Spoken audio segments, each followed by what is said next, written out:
સુરત જિલ્લામાં 5 વર્ષ પૂર્ણ કરનાર 251 શિક્ષકો માટે મહત્વપૂર્ણ નિર્ણય લેવાયો છે, જેમાં અગાઉ 163 શિક્ષકોને પૂર્ણ પગારના આદેશ આપવામાં આવ્યા હતા, જ્યારે બાકી રહેલા 88 શિક્ષકોને પણ હવે પૂર્ણ પગારના આદેશ એનાયત કરાયા છે.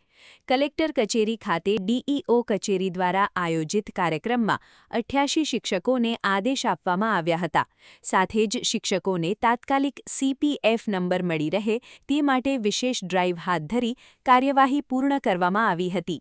ઝડપી અને સમયસર કામગીરી બદલ અધિકારીઓ દ્વારા શિક્ષકોને શુભેચ્છા પાઠવી ડીઈઓ સહિત કચેરીના સ્ટાફને અભિનંદન આપવામાં આવ્યા હતા. જે તમામ શિક્ષકો જે 5 વર્ષ પહેલા નોકરીમાં જોડાયા અને 5 વર્ષ પૂર્ણ થતા જેમને ફૂલ પગારની જે આજે એમને હુકમ મળવાના છે, તેમને સૌ પ્રથમ તો ખૂબ ખૂબ અભિનંદન આપું છું.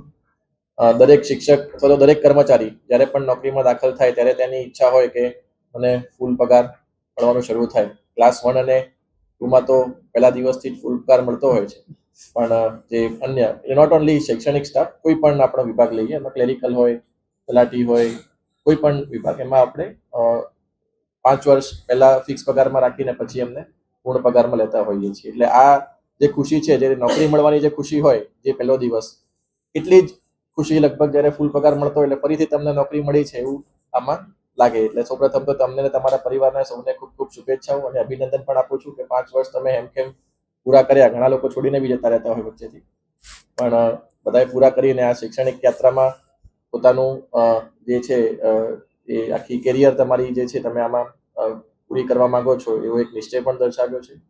એટલે પણ ખૂબ ખૂબ અભિનંદન આપું છું. અને ખાસ કરીને અમારા ડીઈઓ શ્રી ભગીરથસિંહ સાહેબ અને એમની સમગ્ર ટીમ